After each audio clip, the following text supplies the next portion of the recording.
En septembre 2017, la réalisatrice de documentaire Sarah Mitchell et son équipe de 3 personnes ont disparu sans laisser de traces au cœur des étendues sauvages et reculées du parc national d'Olympique.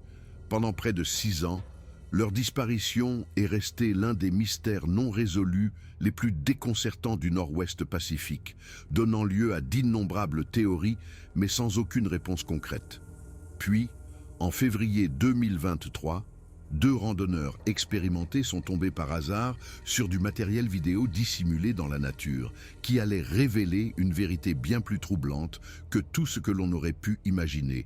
Les enregistrements retrouvés documentaient la dernière semaine de l'équipe dans l'une des régions les plus isolées du Nord-Ouest Pacifique. Une zone choisie spécifiquement pour sa proximité avec de nombreuses observations de Bigfoot au cours des 2 décennies précédentes. Ils s'étaient aventurés dans ce terrain hostile, emportant avec eux du matériel d'une valeur de plusieurs dizaines de milliers de dollars, et l'ambition de démystifier l'une des légendes les plus tenaces d'Amérique du Nord grâce à une méthodologie scientifique et une documentation professionnelle. Au lieu de cela, Sarah a capturé des preuves qui allait changer fondamentalement la compréhension scientifique de ce qui existe dans les forêts les plus profondes d'Amérique du Nord et soulever des questions qui ne trouveront peut-être jamais de réponse sur le sort de toute son équipe. Sarah Mitchell, 32 ans, s'était bâtie une réputation en réalisant des documentaires sur la nature pendant près d'une décennie, produisant des travaux primés sur des sujets allant de la dynamique des meutes de loups à l'impact du changement climatique sur les écosystèmes alpins. Son travail de caméra était réputé pour son professionnalisme constant et son souci méticuleux du détail, des qualités qui allaient s'avérer inestimables pour documenter les événements qui se sont déroulés au cours de cette semaine fatidique de septembre. Son équipe comprenait Marcus Thompson, un réalisateur et chercheur principal de 45 ans, qui avait passé des années à enquêter sur les allégations cryptozoologiques à travers l'Amérique du Nord, fort de ses diplômes universitaires et de sa vaste expérience sur le terrain. Marcus avait toujours été un sceptique, convaincu qu'une méthodologie scientifique rigoureuse pouvait expliquer les phénomènes surnaturels et les légendes populaires. Il avait misé sa réputation professionnelle sur ce documentaire avec l'intention de produire une démystification complète de la mythologie du Bigfoot qui mettrait enfin un terme à la légende. Sa voix apparaît fréquemment dans les enregistrements de Sarah où il discute de leur planning de tournage et exprime sa certitude qu'il ne reviendrait qu'avec des images d'animaux forestiers ordinaires. David Chen, 28 ans, était responsable de tous les enregistrements audio, titulaire d'un master en ingénierie du son de l'Université de Californie du Sud. Son équipement représentait la pointe de la technologie audio professionnelle, capable de capter des sons sur des fréquences que l'oreille humaine ne pourrait jamais détecter.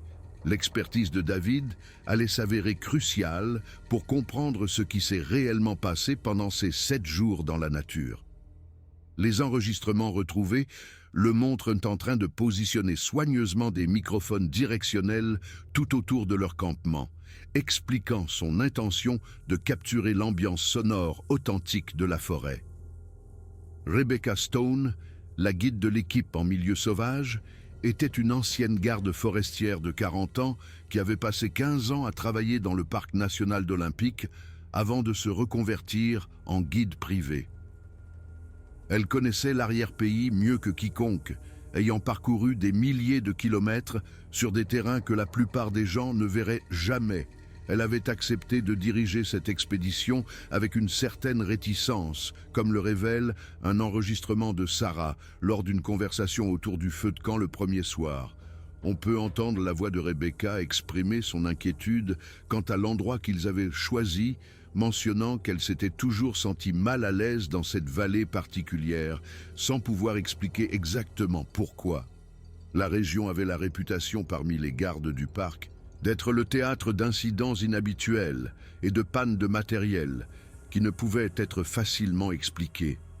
Le matériel d'enregistrement de Sarah comprenait plusieurs caméras haute définition, des caméras de surveillance infrarouge, des capteurs activés par le mouvement et une technologie de vision nocturne sophistiquée, positionnés stratégiquement dans un rayon d'1/4 de mille autour de leur camp de base. Chaque appareil avait été testé et calibré, avec des batteries de secours et des boîtiers étanches pour assurer un fonctionnement continu, quelles que soient les conditions. Ces notes techniques, retrouvées plus tard avec le matériel, révélaient une planification méticuleuse et une attention professionnelle portée à chaque détail de leur réseau de surveillance.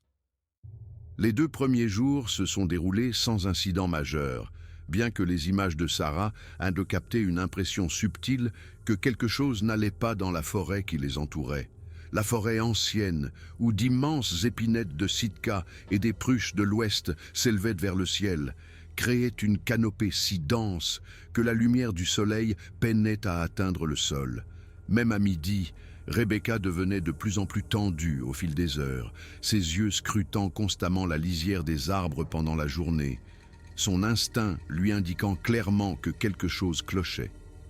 Lorsque Marcus l'interrogea à ce sujet, elle eut du mal à s'expliquer, disant seulement que la forêt semblait trop calme, trop silencieuse, comme si toute vie s'était éloignée de leur emplacement. Le matériel audio professionnel de David confirma ses observations avec une précision scientifique, détectant une absence étrange des sons forestiers normaux qui auraient dû emplir l'air. Pas de chants d'oiseaux, pas d'insectes, pas de petits animaux se déplaçant dans le sous-bois. Ces microphones sophistiqués ne captaient que le vent dans la canopée supérieure et le craquement occasionnel des branches. Ce vide acoustique complet le perturbait profondément, lui qui avait enregistré des environnements naturels sur plusieurs continents et n'avait jamais rencontré un silence si peu naturel dans un écosystème forestier supposé sain. Le matin du 25 septembre, ils découvrirent leur première preuve tangible. D'énormes branches d'arbres avaient été cassées à des hauteurs allant de 12 à 16 pieds au-dessus du sol. Les cassures étaient fraîches, la sève suintant encore du bois éclaté et formait une ligne s'étendant sur 50 yards à travers la forêt. Marcus suggéra des dégâts causés par une tempête, mais Rebecca fit remarquer qu'il n'y avait pas eu de vent important depuis 3 semaines. Le schéma ne correspondait à aucune cause naturelle. Les branches avaient été délibérément brisées avec une force prodigieuse. Le matériel audio de David détecta un autre phénomène troublant ce matin-là. Des sons de très basse fréquence se produisaient à des intervalles irréguliers dans toute la forêt. Des vibrations juste à la limite de l'audition humaine, similaires aux infrasons produits par les éléphants, mais les schémas de fréquence ne correspondaient à aucune espèce connue dans le nord-ouest Pacifique. Les enregistrements montraient des séquences répétitives, suggérant une intention plutôt que des phénomènes naturels aléatoires. Le plus dérangeant était que ces impulsions de basse fréquence provenaient de plusieurs endroits entourant leur campement, suggérant une coordination entre les sources qui les produisaient. L'odeur arriva le 26 septembre, flottant à travers le camp par vagues qui les forçaient à se couvrir le nez et la bouche.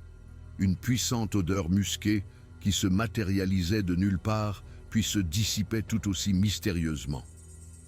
Rebecca la décrivit comme semblable à celle d'un chien mouillé, mais 100 fois plus forte, mélangée à quelque chose de piquant et d'âcre qui lui rappelait les enclos de primates dans les eaux. L'odeur se manifestait par impulsions distinctes plutôt que de manière constante, comme si quelque chose s'approchait périodiquement du camp avant de se retirer dans la forêt. Ce soir-là eut lieu l'incident qui allait finalement conduire Sarah Mitchell à prendre une décision fatale qui scellerait non seulement son destin, mais aussi celui de toute son équipe.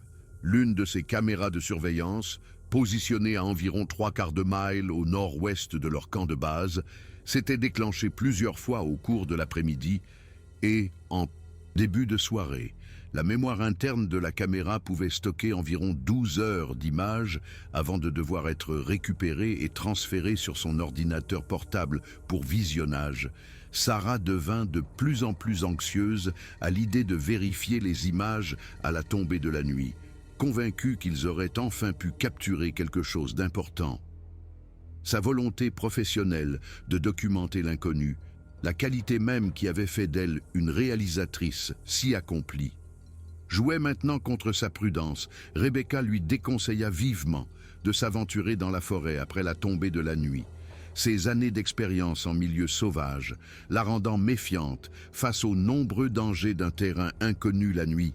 Les forêts anciennes de la péninsule d'Olympique recelaient des ravins cachés, des pentes instables et de nombreux autres dangers qui pouvaient s'avérer mortels pour quelqu'un s'y déplaçant sans la lumière du jour.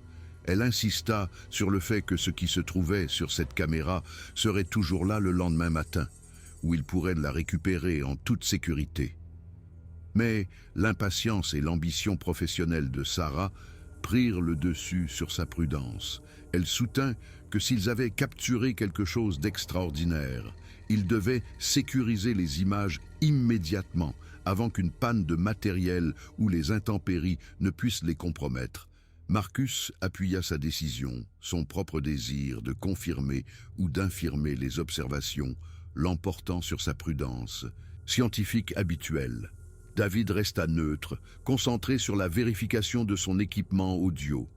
Seule Rebecca continua de s'y opposer, son visage trahissant une profonde inquiétude, alors que Sarah se préparait à quitter le camp à environ 20h47, selon l'horodatage de sa caméra portable. Sarah quitta le camp seule, malgré les protestations de Rebecca. Elle emportait sa caméra principale, 2 batteries de secours, une puissante lampe frontale à LED, et des fournitures d'urgence. Les images la montrent marchant dans une obscurité totale, sa lampe frontale créant un étroit tunnel de lumière à travers des arbres qui semblaient se resserrer à chaque pas. Sa respiration s'accéléra à mesure qu'elle s'enfonçait dans la forêt, s'arrêtant de temps en temps pour vérifier ses coordonnées GPS et confirmer son itinéraire vers l'emplacement de la caméra de surveillance. Après 42 minutes de marche difficile, Sarah atteignit la caméra. Ses mains tremblaient, tandis qu'elle récupérait la carte SD et chargeait les images sur l'écran de prévisualisation de sa caméra. Pendant plusieurs secondes, elle resta immobile, fixant ce qu'elle avait capturé. Puis, sa caméra enregistra des mots murmurés qui seraient plus tard analysés par des experts du monde entier. « Oh mon Dieu! Oh mon Dieu, c'est réel! C'est vraiment réel! » Les images de la caméra de surveillance montraient une créature émergeant de la forêt au crépuscule, d'une taille d'au moins 8 pieds, couverte d'un pelage brun-roux foncé, avec des proportions ne correspondant à aucune espèce de primate connue. Elle se déplaçait dans la clairière avec une grâce surprenante, s'arrêtant périodiquement pour examiner son environnement avec une intelligence évidente. Son visage, capturé avec des détails remarquables alors qu'il se tournait vers la caméra, montrait des traits à mi-chemin entre le singe et l'homme. Des arcades sourcilières proéminentes, un nez plat et des yeux qui réfléchissaient l'éclairage infrarouge de la caméra avec un étrange éclat ambré. La voix de Sarah, narrant ses observations, témoignait à la fois de sa formation scientifique et d'une excitation à peine contenue. Elle décrivait la musculature de la créature, sa démarche bipède, la façon dont elle utilisait ses mains pour examiner la végétation avec une dextérité évidente. Les images la montraient humant l'air à plusieurs reprises, suggérant un sens olfactif très développé. Après environ 11 minutes, elle regarda directement la caméra comme si elle prenait soudain conscience d'être observée, puis disparut dans la forêt avec une vitesse stupéfiante. Sarah prit une décision qui allait s'avérer fatale. Plutôt que de retourner immédiatement au camp avec cette preuve extraordinaire, elle décida de rester et de tenter de capturer d'autres images. Elle se positionna à environ 30 yards de l'endroit où la créature s'était trouvée, installa sa caméra sur un petit trépied et passa en mode vision nocturne. Ces dernières images la montrent accroupie derrière une bûche tombée, attendant dans une obscurité seulement rompue par la lumière des étoiles, filtrant à travers la canopée. À 23h23, un mouvement apparut au bord du champ de vision de sa caméra. Non pas une créature, mais 3, se déplaçant à travers la forêt de manière coordonnée. La respiration de Sarah devint superficielle tandis qu'elle les filmait en train d'approcher. Elles étaient clairement conscientes de sa présence, tournant autour de sa position avec une intelligence évidente. Sa caméra capta leur visage, alors qu'elles se rapprochaient, montrant des variations de traits qui suggéraient des âges ou peut-être des sexes différents. La plus grande mesurait près de 9 pieds, sa carrure massive suggérant une force qui défiait l'imagination. Les derniers mots de Sarah furent de murmurer dans le micro de sa caméra alors que les créatures se refermaient sur sa position. « Elles savent que je suis là. Elles nous observent depuis notre arrivée. Marcus avait tort. Nous ne sommes pas les observateurs. Nous sommes les observés.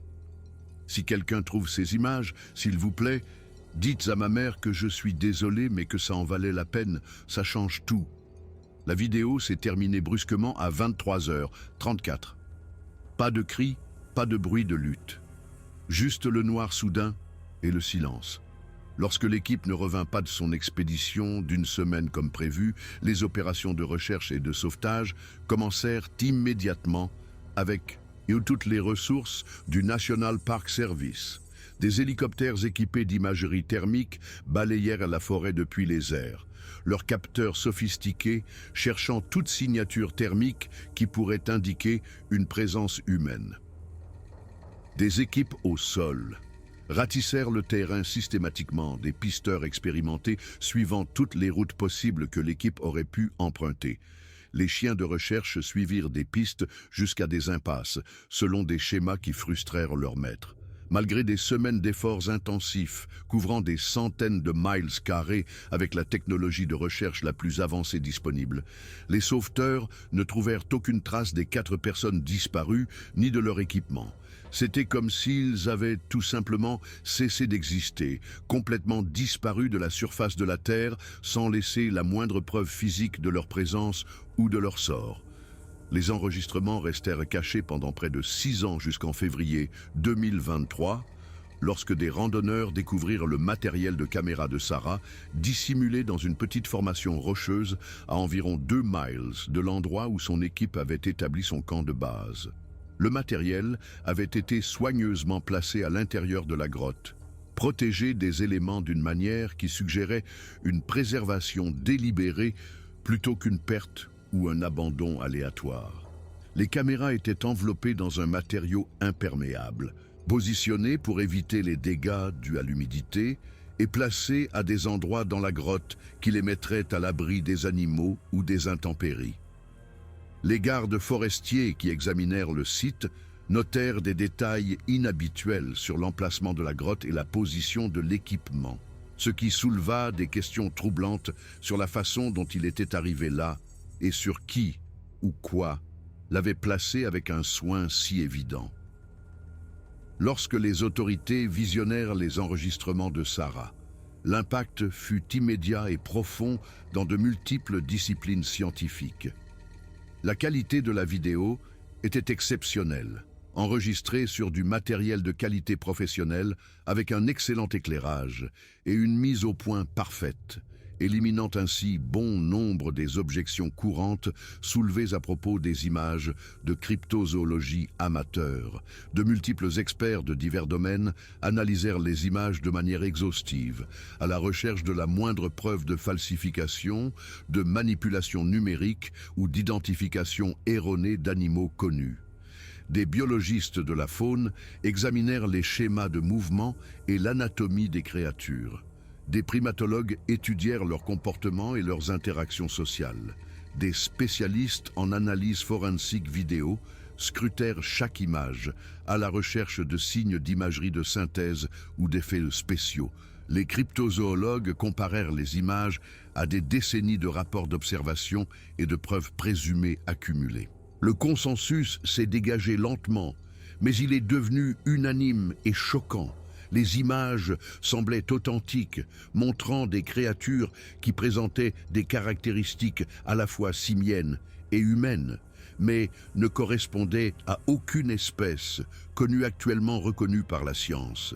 Les détails anatomiques visibles dans les enregistrements de Sarah suggéraient des créatures adaptées à la vie dans des environnements forestiers denses, de longs bras par rapport à la longueur du corps pour grimper, de puissants muscles des jambes pour traverser des terrains escarpés et des proportions corporelles optimisées à la fois pour la locomotion bipède et des déplacements occasionnels à quatre pattes dans le sous-bois épais. Leur pelage semblait servir à la fois d'isolant et de camouflage, avec une coloration qui se fondrait parfaitement dans les ombres des forêts anciennes. Le plus frappant était leur visage, qui montrait des expressions suggérant des capacités émotionnelles et cognitives complexes. La mère de Sarah, Patricia Mitchell, a passé des années à essayer de comprendre les derniers jours de sa fille et le sort de toute l'équipe. Elle a organisé de nombreuses expéditions de recherche privées, consulté des experts en survie en milieu sauvage et en cas de personnes disparues, et a fait pression sur les responsables du parc pour qu'ils maintiennent des enquêtes actives. La découverte des enregistrements de Sarah a apporté à la fois des réponses et de nouvelles questions. Patricia sait maintenant ce que sa fille a découvert, mais le mystère de ce qui s'est passé après cette dernière vidéo reste entier. Les responsables du parc ont discrètement augmenté la fréquence des patrouilles dans les zones où les observations s'étaient concentrées et ont établi de nouvelles restrictions sur le camping de nuit dans les sections les plus reculées du parc national d'Olympique. Les gardes forestiers ont reçu de nouveaux protocoles de formation pour gérer les rapports d'observation de créatures, des instructions insistant sur la nécessité de prendre les témoins au sérieux tout en recueillant des informations détaillées. Bien que les responsables du parc n'aient pas officiellement reconnu l'existence des créatures, leurs actions suggéraient une reconnaissance claire que quelque chose de potentiellement dangereux habitait les zones les plus profondes et sauvages. Alors que les chercheurs continuent d'analyser les enregistrements de Sarah et d'enquêter sur de nouvelles observations émergeant dans tout le nord-ouest Pacifique, une question hante toutes les personnes impliquées. Qu'est-il arrivé à Sarah Mitchell après qu'elle a capturé la preuve cryptozoologique la plus importante de l'histoire? A-t-elle de nouveau rencontré les créatures lors de sa tentative d'enregistrer des images supplémentaires? A-t-elle eu un accident dans ce terrain périlleux? Ou quelque chose de plus sinistre s'est-il produit, comme le suggèrent les schémas d'observation et systématiques documentés dans ces enregistrements? Son sort, comme celui des créatures qu'elle a si minutieusement documentées, reste un mystère caché dans les vastes étendues sauvages de la péninsule d'Olympique. Mais une vérité est devenue certaine grâce au courage de Sarah. Ces créatures existent, vivant dans l'ombre des forêts les plus reculées d'Amérique du Nord. Maintenant leur existence secrète grâce à leur intelligence, leur prudence et une connaissance intime d'un terrain que les humains pénètrent rarement. Les images qu'elle a capturées ont fondamentalement changé la compréhension de l'humanité sur ce qui se tapit dans les forêts au-delà de la civilisation, forçant les scientifiques à reconsidérer leurs hypothèses sur les espèces non découvertes et remettant en question la certitude confortable que toute la mégafaune de la Terre avait été cataloguée et classifiée.